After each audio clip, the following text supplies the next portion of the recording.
Now, police have increased patrols in the seaside town of Cromer after it was put into what's being described as a lockdown last night.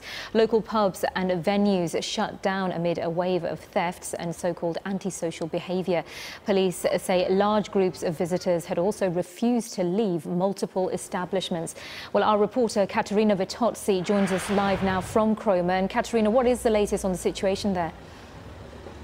Well, there is still a heightened police presence around this town, which is a small and indeed very beautiful town on the Norfolk coast. And just whilst I've been standing here waiting to go on air, we've seen police cars driving through the centre of town. There are pedestrian police patrols, although we can't quite see any at the moment.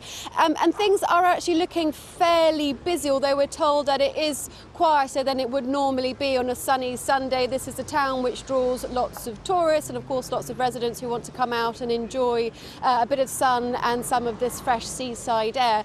What we're hearing from Norfolk Police is that they were called out over the course of Saturday to various pubs and restaurants in and around Cromer to calls out of various low-level disturbances, and these have ranged from things such as groups of people going into bars and ordering drinks and not paying for them and then being asked to leave the pubs and refusing to leave until the police arrived, to other things such as groups of people standing in the middle of the road and not dispersing until police have got there. And this has caused residents and also local establishments to close their doors for about 24 hours or so. Some have decided to remain shut today, although we understand that at least by Monday everything will be open again.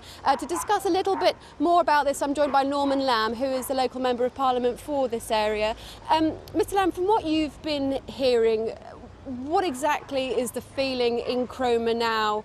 And all the things that sort of the low-level disturbances that we've been hearing are fairly small things, aren't they? Do you feel that this has been an appropriate response for this town to feel quite so threatened by what's happened? Well, I think it's a sense of distress, really. If you're running a restaurant in a quiet seaside place like Cromer, and you get a whole load of people coming in and insisting that they're not going to have a meal, they just want to drink, and then threatening people, as we heard happen last night, and numerous other similar examples, then that's quite distressing for people. And people have a right to run their businesses without intimidating behaviour, and indeed people who come to a place like Cromer have a right to enjoy it. So it's intolerable, that sort of behaviour. The response, I think, has been effective. Thankfully, we hear that the vans have now gone, but 30 motorhomes just turning up and people causing this sort of trouble, it's not acceptable. Because from the local residents and the mayor, who I know you've spoken to today, it is, from what we've heard as well from eyewitnesses, a particular group of a travelling community who have been the major cause of the disturbances in Cromer. Yeah, whatever you call them, you know, everybody is equal under the law and nobody is beyond or above the law. And if people behave in this intimidating way, turning up in a town, then the law needs to be applied to them. And it's really important that everybody understands that there will be consequences to this sort of behaviour. We understand that despite there being a number of incidents around town, there has actually only been one arrest and, to our knowledge, no charges made at this time. Do you feel that more needs to be done so that this sort of disorder is shown not to be acceptable in this community? I mean, sometimes it's difficult getting evidence. People are anxious about sort of sticking their heads above the parapet and putting themselves perhaps, in their view, at risk. It's clear that there's been quite a lot of criminal behaviour. We might call it low level, but if it's intimidation in a bar or in a restaurant or a shop, then, you know, as far as possible, we've got to hold those people to account. And everybody, as I say, is equal before the law, and it should not be tolerated.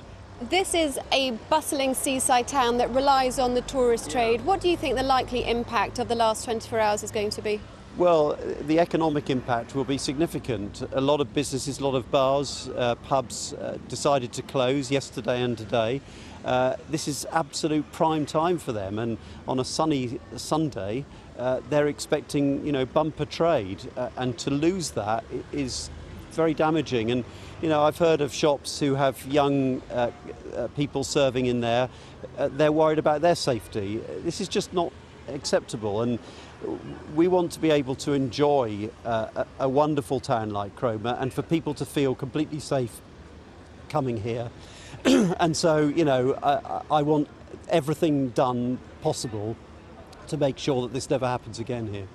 And do you feel the police response has been sufficient, that there has been a sort of a visible enough police response, that the police numbers have been high enough to cope with this sort of last 24 hours of disturbance? Well, I've talked to a couple of community support officers. I want to talk to other senior police officers to get their steer on what's happened. I get a feeling that there is a police presence, and that's reassuring to people. But I want to talk to as many businesses as I can to get a fuller picture of exactly what their perspective is on this. Norman Lamb, thank you very much for speaking to us. Yes, so you hear there is an ongoing police presence around Cromer. We expect that to continue, according to the police, for at least until the end of today. And businesses around the town, some remain closed, but from the looks of it, there are still tourists who have come to this town. They haven't deserted it altogether. A couple of pubs and shops open as well. And as I said earlier, all expected to be reopened by Monday. Katerina, thank you very much indeed.